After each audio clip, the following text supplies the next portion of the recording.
Demokrasi adalah sistem penempatan rakyat dalam pemegang kendali kedaulatan tertinggi untuk memutuskan keputusan bersama.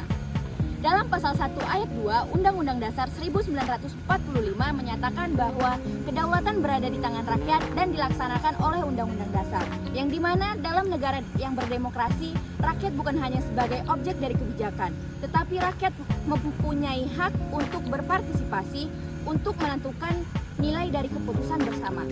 Maka dari itu, demokrasi adalah suatu bentuk pengakuan dari suara rakyat yang memiliki nilai dari kehidupan. Namun, demokrasi tidak hanya berbicara tentang pemilu atau pemerintahan. Dalam makna yang luas, demokrasi hadir ketika setiap individu diberikan ruang untuk berpendapat, didengar dengan setara, dan dilibatkan dalam pengambilan keputusan bersama. Demokrasi mengajarkan bahwa keputusan yang baik itu bukan keputusan yang diambil dalam sepihak, melainkan keputusan yang hadir dalam diskusi, pertimbangan, dan partisipasi bersama. Karena pada dasarnya demokrasi itu bukan tentang siapa yang lebih berkuasa, tetapi tentang bagaimana suara yang layak diberi tempat yang layak. Demokrasi berdiri di atas beberapa prinsip utama. Yang pertama itu ada kebebasan berpendapat, sebagaimana dijamin dalam pasal 28E ayat 3 Undang-Undang Dasar 1945 yang berbunyi setiap orang berhak atas kebebasan berserikat, berkumpul, dan mengeluarkan pendapat. Yang kedua ada kesamaan hak, yaitu setiap individu memiliki kedudukan yang sama tanpa memandang latar belakang, status, dan perbedaan lainnya. Yang ketiga ada musyawarah dan pengambilan keputusan bersama, baik melalui diskusi maupun pemungutan suara.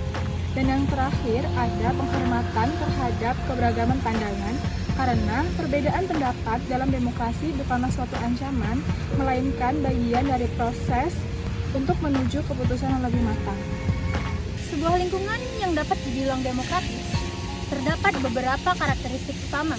Yang pertama, adanya kesempatan yang setara bagi individu untuk berpartisipasi.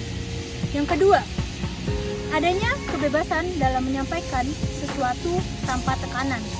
Yang ketiga, adanya pengambilan keputusan yang dilakukan secara jujur, adil, dan juga bertanggung jawab. Yang keempat, adanya tanggung jawab yang diberi oleh pihak yang diberi amanah untuk menjalankan keputusan tersebut. Dalam demokrasi, kekuasaan tidak dijalankan untuk mendominasi, tetapi untuk mewakili dan melayani kepentingan masyarakat.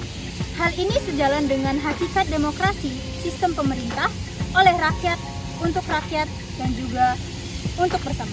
Artinya, kekuasaan dilakukan oleh rakyat dan juga dipilihnya wakil oleh rakyat dan digunakan sebesar-besarnya untuk kepentingan rakyat.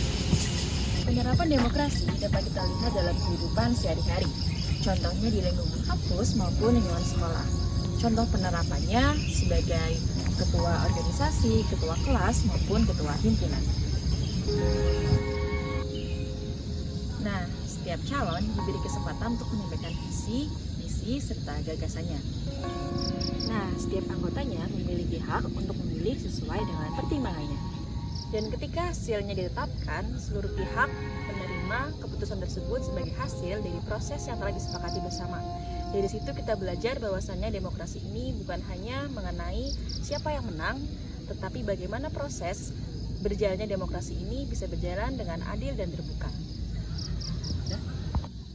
Pada akhirnya, demokrasi bukan hanya tentang memilih. Demokrasi adalah kesadaran untuk mendengar, keberanian untuk menyampaikan pendapat, Dan kedewasaan untuk menghargai perbedaan untuk demokrasi yang sehat. Tidak hanya dibangun oleh sistem yang baik, tetapi juga dibangun oleh masyarakat yang bijak dalam menjalankannya.